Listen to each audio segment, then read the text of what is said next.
Hoje o papo aqui no Negócios na Pauta é sobre os corredores comerciais que impulsionam a economia da cidade e tornam diversas comunidades autossuficientes em São Luís, Arthur Cabral. Pois é, um dos grandes desafios dos comerciantes e empresários que decidiram abrir micro e pequenos negócios é conseguir se manter ao longo do tempo de forma sustentável, para não serem engolidos por grandes empreendimentos. Então vamos voltar a conversar aqui com os nossos convidados, o Felipe Mussalem e o Roberto Regis. Enfim, existe essa, digamos, disputa entre grandes negócios e pequenos negócios, mas talvez nem seja uma disputa, seja uma complementaridade. Eu não sei lá nessa região que vocês atuam, Regis, quais são os grandes empreendimentos que estão e como é que vocês conseguem lidar com essa questão? Nossa região tem grandes empreendimentos, como grandes supermercados, né? Redes de farmácias também, né? Mas assim, o diferencial do micro e pequeno no nosso caso é que a maioria, os prédios são próprios, geralmente nas suas casas, né? Ou embaixo, as casas em cima, então já o custo já diminui um pouco, né? E geralmente são gestões familiares, né? O marido, a esposa, o filho, então isso consegue, vamos dizer, de certa forma, competir. Lidar com a questão do preço, né? Isso, justamente. E aí a nossa associação entra também nessa parte, que é a questão de juntar as pessoas, para, como o Mussalem falou agora, a questão que já tem uma associação nas farmácias, que já estão se juntando para lidar com as grandes redes, a gente também, de certa forma, também tem essa... Existe uma outra questão que acho que está mais ligada ao poder público, né, que é muito sendo falado, né, não só aqui em São Luís, mas em outros locais, que é a questão do comércio informal de rua, né, que ele acaba sendo uma competição desleal. Essa competição desleal existe? Existe sim. O negócio de rua, aquele que não é formalizado, aquele que não recolhe impostos, certamente ele vai ter um preço, às vezes, mais competitivo do que um negócio que paga impostos, enfim, que recolhe impostos. Então, é sim desleal. E o poder público tem atuado no sentido de formalizar esses empreendedores informais. Então, existe hoje a possibilidade de abertura de MEI, microempreendedor individual, que não é tão oneroso para o empreendedor.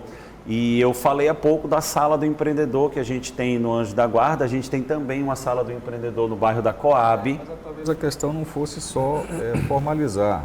Por exemplo, se eu tenho um micro, pequeno empresário em frente à minha loja e ele está formalizado, ele pode estar pagando imposto, mas ele não tem o mesmo custo meu. Né? E além, a outra questão é a questão da ocupação de espaço público, né? Que é uma coisa que ainda há muitas dificuldades em São Luís, a gente percebe isso, né? Aquela confusão de que o que é público é meu, na verdade o que é público é de todo, não é de ninguém. Como é que a prefeitura tem lidado com isso? Vocês têm um órgão que é a Blitz Urbana, como é que ela tem lidado? Isso, falando do que, Arthur, do que tu acabou de falar, Arthur, sobre preço, o meu vizinho da frente ele é formalizado, mas ele é pequeno, e ele não vai ter a competitividade que eu, maior, vou ter. Então, uma coisa acaba compensando a outra.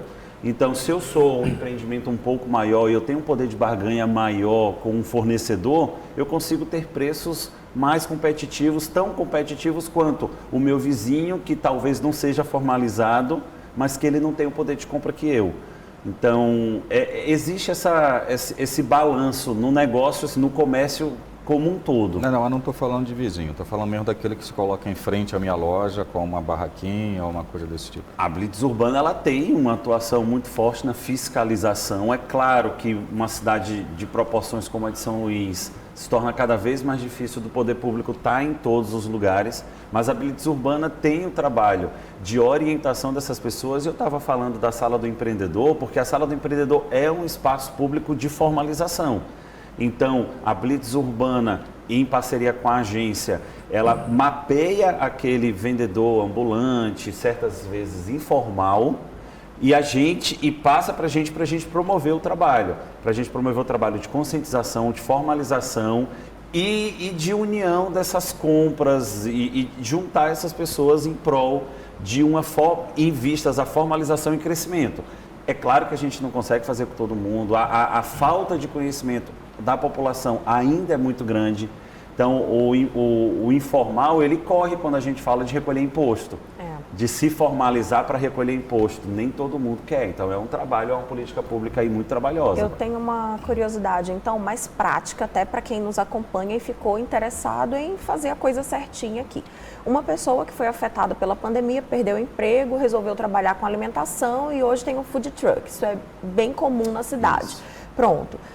Esse food truck pode simplesmente se instalar em uma praça dessas tantas que existem? Como funciona o trâmite para que eu consiga estar lá e vender e estar fazendo a coisa certa? Pronto, perfeito. Ele tem que pedir uma autorização para o poder público, porque aquela praça, ela pertence à prefeitura. Mas ele tem que ser formalizado para pedir essa autorização? Não, ele pode pedir essa autorização sendo Na verdade, um pertence à população. Isso, pertence à população de São Luís. Eu só te interrompendo, vou fazer uma pergunta bem direta dentro do que a Dalva colocou. Então, por exemplo, hoje de manhã eu fui no Hospital Geral, que fica ali na Mar de Deus.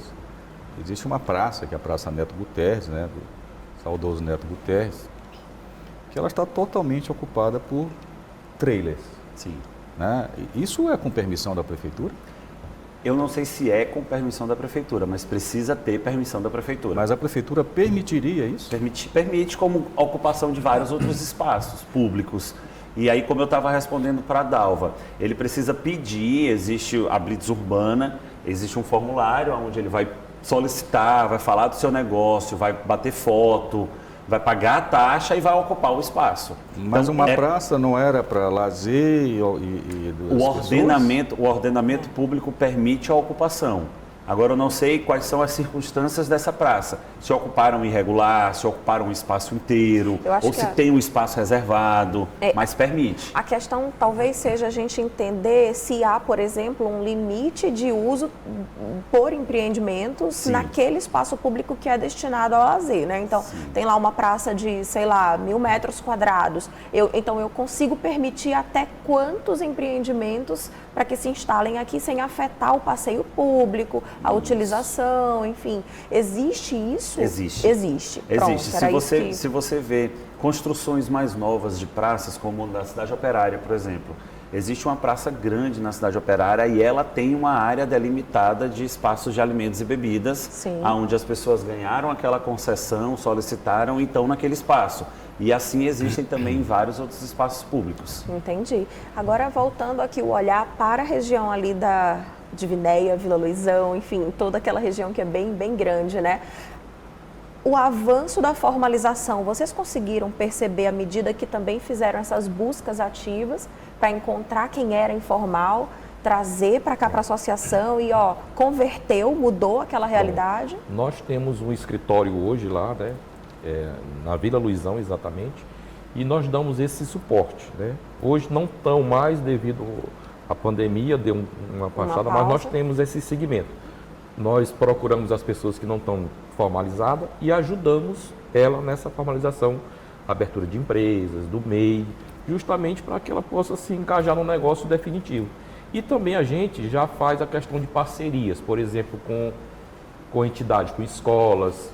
Para quê? Para dar cursos para as pessoas, para poder se profissionalizar e vir a trabalhar nas nossas empresas. Computação, atendimento de caixa. A formação da mão de obra. A formação da mão de obra também a gente atua. A gente faz parcerias, paga e para a pessoa fazer o curso também. Né? Legal, interessante. Junto com o CRAS também a gente tem essas parcerias. A gente sempre procura buscar parcerias, tanto do lado empresarial para a formalização, quanto do outro lado da mão de obra, que são ideais para a gente, no caso. Olha, gente, muito interessante esse papo. É uma pena que o tempo realmente não permita que a gente aprofunde ainda mais, mas acho que já deu aqui para dar um panorama bem interessante para quem já empreende, para quem quer empreender e que não quer deixar o seu local, o local onde vive ali com a sua família, né, Arthur? Sem dúvida. Gente, queria agradecer aqui a vocês, ao Felipe e ao Roberto Regis. Muito obrigado pela presença. Obrigado pelo convite. Hoje. A gente fica por aqui. Obrigado mais uma vez pela sua companhia. O Negócios na Pauta é um oferecimento da B2O Partners. Todos os programas estão disponíveis nas nossas redes sociais. É só seguir Negócios na Pauta. Uma boa semana para você e até o nosso próximo encontro. Tchau!